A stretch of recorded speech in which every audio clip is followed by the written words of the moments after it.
All right, you guys, here we are, day 3 in Mark chapter 2. Got to tell you something that will kind of date me a little bit. For those of you that are teenagers, like this is totally you're gonna totally know that I'm dating myself right now. But when I was a teenager, there was this word called poser. We used to call people posers, and specifically a poser was someone who pretended like they knew how to skateboard, because like skating was cool for the first time when I was a teenager.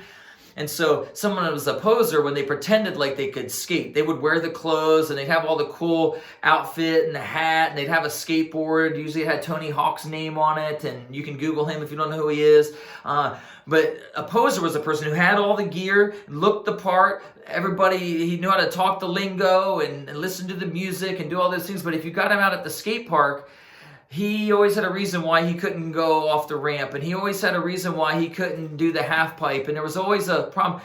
The issue is that on the inside, he wasn't the real deal. And so we would call people like that posers. I know there are different words for it today, but so far in Mark chapter 2, we've seen Jesus answer 3 groups of people. We saw him answer skeptical people who are always looking for a fight.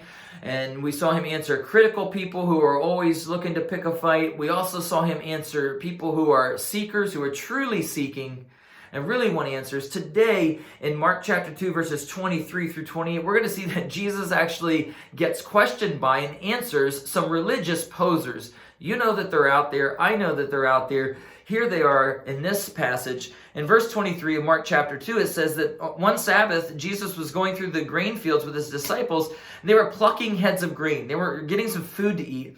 The Pharisees were saying to him, here's the question, look, why are they doing what is not lawful on the Sabbath? He's saying, what are these guys doing? The Pharisees are saying they're breaking the rules. We've got the rules and they're breaking the rules.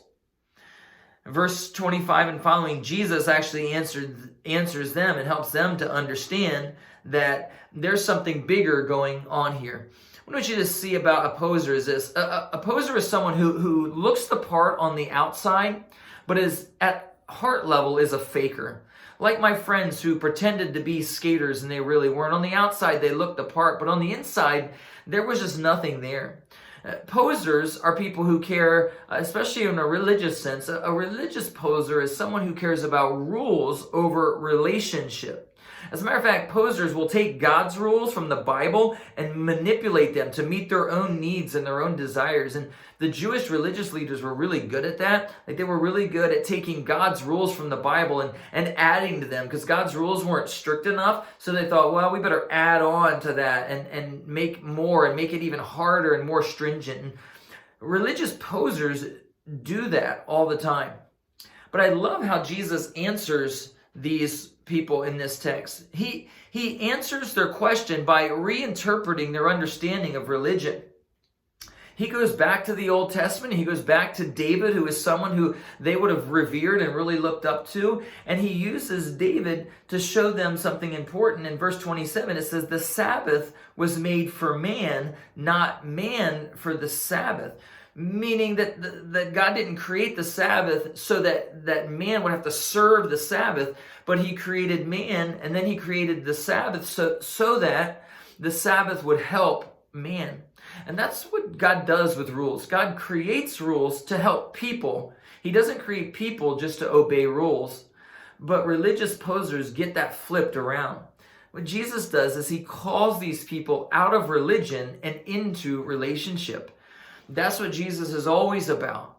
Jesus answers posers by saying it's not about your rules. It's not about your religion. It's not about what you look like on the outside. It's not about the verses that you can memorize, although that's important. It's not about the rules that you can keep, although that's important. It's not about the amount of times that you go to church or the words that you can say and the lingo and all of that. It's about your relationship with Jesus. And he says that your Bible memory and your church attendance and your Christian friends and your Christian lingo and all of those things should be secondary and come out of your relationship with Jesus.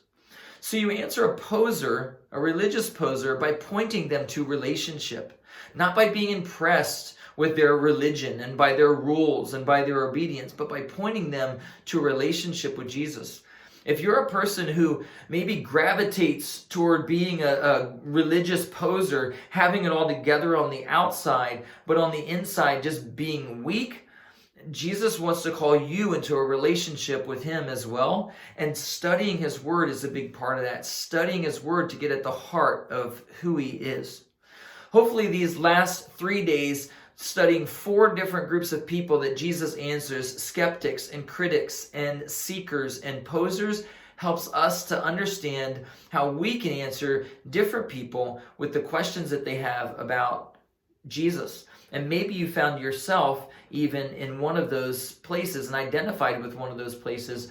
And I would say continue to pursue Jesus for the relationship you have with him. Thank you.